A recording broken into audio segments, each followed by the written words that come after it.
Hey, it's Yoshimitsu from the Disney Infinity subreddit and DisneyInfinityCodes.com, and in this video I'm going to show you some advanced techniques for combat and movement in Disney Infinity 3.0. Prior to coming to Disney Infinity, I was a big player of Street Fighter and lots of other fighting games, so I'm going to be borrowing heavily from the terminology used in that game, and as a result of that, the first thing I want to do is lay down what some of that terminology actually is. So, just for a quick demonstration, every attack you use in the game, and in pretty much any game, has three phases: a startup, an active, and a recovery phase. When I talk about the three attack phases, what I'm talking about are the components of the character's animation when they perform the attack. So, as you might expect, the startup phase refers to the startup animation of the attack. It's everything from when you press the button to when the character swings their weapon or shoots their gun, and the time it takes for that weapon to hit the opponent. So as you can see in the animation I'm showing here, Kylo Ren swings his lightsaber, and I've tried to encapsulate pretty much everything from the moment the swing starts to right before it hits the Rhino Guard. The next phase is the active phase, and it's a little bit difficult to nail down. In games like Street Fighter, the active phase usually isn't very long, usually 2 or 3 frames. It'll be longer depending on what attack it is, of course, but for a standard normal attack, the active phase is very, very short. The dead giveaway here is that we transition from there being no hit animation to there being a hit animation. So now the Rhino Guard has this explosion, or this hit animation, this hit effect on him, and that is your cue that he's in the active phase. So the difference between the startup and the active phase is that in the active phase your opponent can actually be hit by the attack, whereas in the startup phase you can't hit the opponent. So the active phase is basically the amount of time that the attack is capable of hitting the opponent. The recovery phase is the last part of the attack, and it encapsulates the amount of time after you hit and until your character stops doing whatever they're doing. So you'll see, after he hits, Kylo Ren does a little sword spin, and it takes him a second to get back to the standing neutral position. And from this position, you can do another attack, you can move, you can do anything. So you have to wait until the recovery animation completely finishes to do your next attack, except in the case of a cancel. So the cancel is the next thing we'll talk about. So your first thought when I said you have to wait for him to do his little sword spin before you can do anything might be, what? No, you don't. I can just sit here and beat on him all day, and I don't have to wait for him to finish the sword spin. And that's true, but what you're actually doing there is you're canceling without realizing it. So when I talk about a cancel, what am I talking about? I'm talking about that little animation he does there. You're just canceling it. You're making him stop doing it. If I just use my normal attack and I hold right, for me it's D, for you it might be a joystick, I have to wait for him to do that before he'll start moving to the right. So I'm just using the attack and holding right. Whereas I don't have to wait that long if I just keep mashing the button.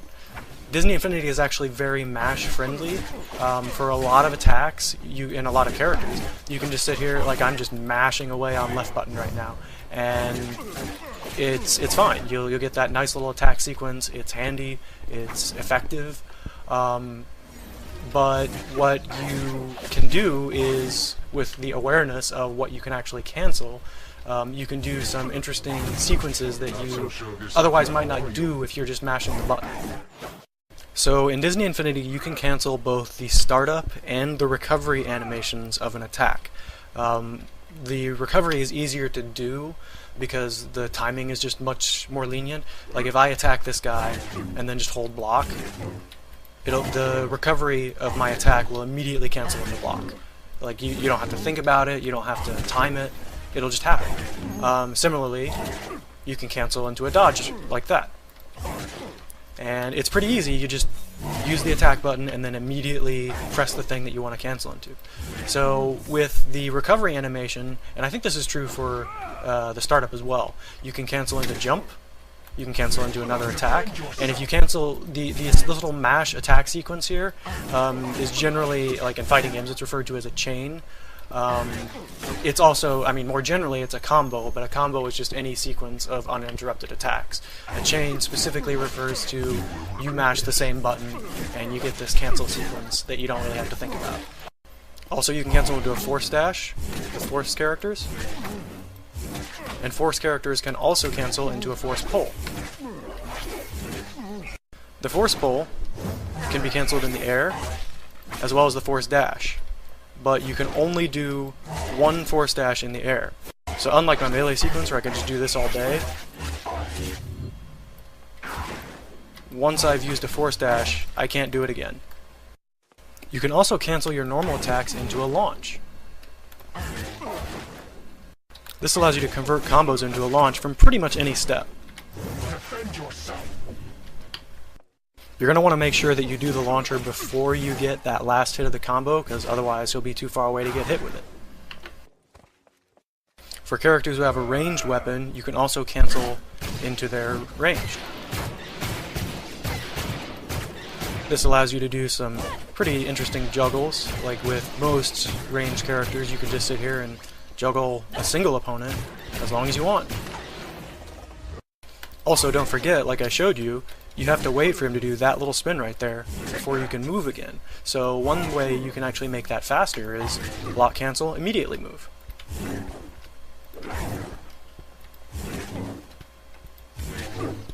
So being able to cancel out of that normal attack or any of your normal attacks adds a whole lot more movement possibilities. Being able to cancel your attacks into a block or a dash or a dodge is also important for being able to make your attacks safe. Now, what do I mean by safe? See how when I finish my combo sequence on this guy, he goes and lands on the ground, and if he's an AI, I have enough time to run up and keep hitting him? If you're playing against another human opponent, whenever they land on the ground like that, or depending on their talents, when they launch up into the air like that, they can recover with their jump attack, which means you will actually be at a disadvantage. Like after that, Kylo Ren has to sit there and do his little bow. You can move, and that's fine, or you can dodge roll, block. So I mentioned you can also cancel the startup of your attack like this.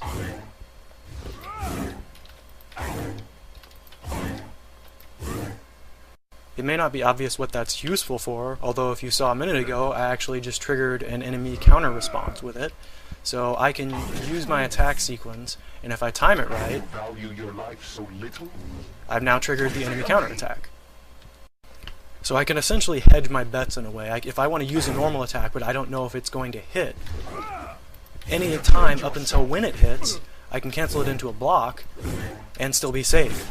And if you use that technique, you're much more likely to get that counterattack trigger, which honestly is pretty difficult to get without that technique. You pretty much have to run up and just try to specifically counter his attack like that.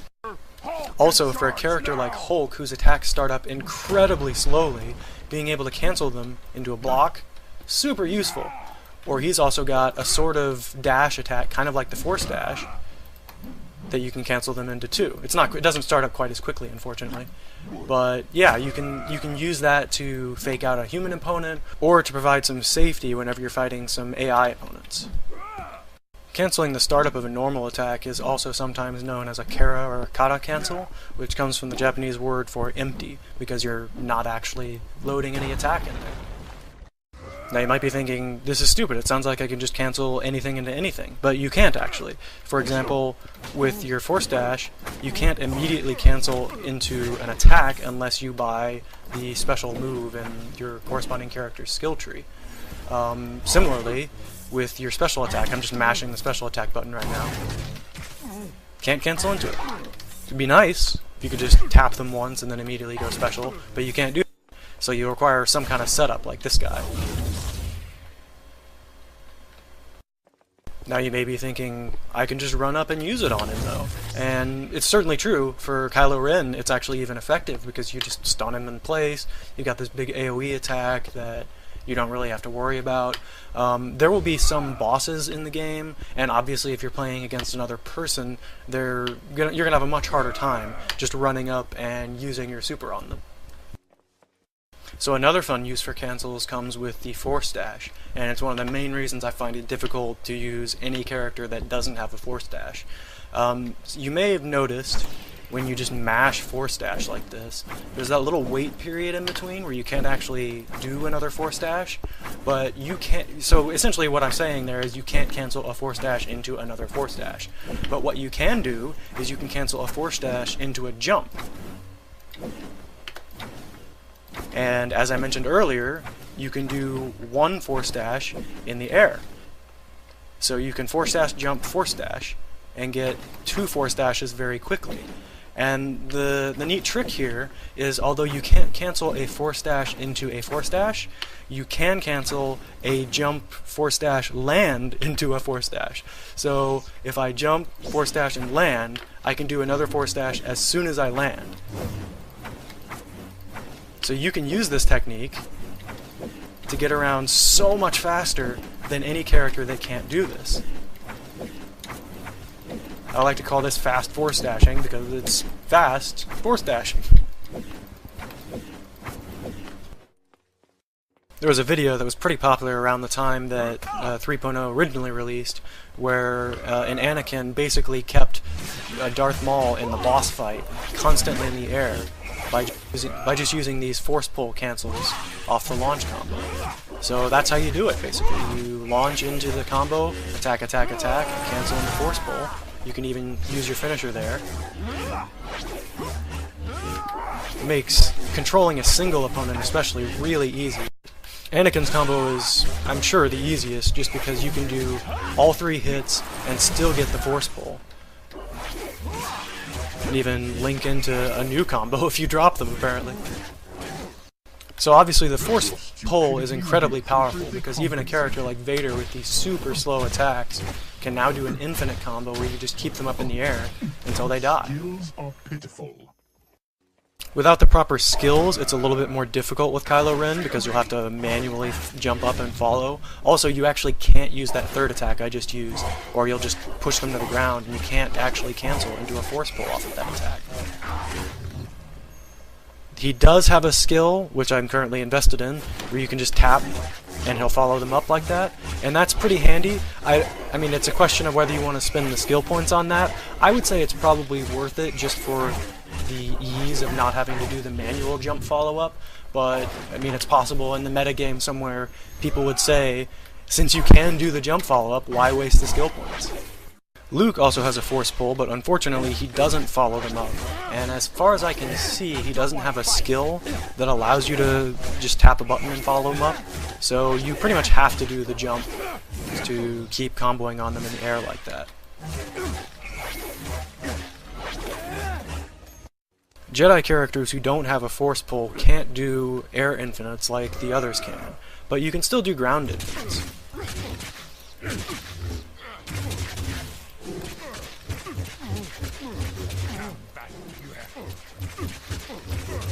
This fight you have. You can even use these tricks to do infinites with characters from 2.0 who don't have force attacks. But just remember, like I mentioned earlier, once they land on the ground right there, a human player will be able to recover by using their jump button. So AIs will fall for it, humans won't. When people talk about why a lot of the 1.0 characters aren't very good, it's because they don't have the ability to chain combos like 2.0 or to the incredible extent that 3.0 characters do. So while you can still kind of keep enemies stun locked and not have to worry about them doing anything, it's, for one, a lot less interesting, and two, it's a lot less consistent.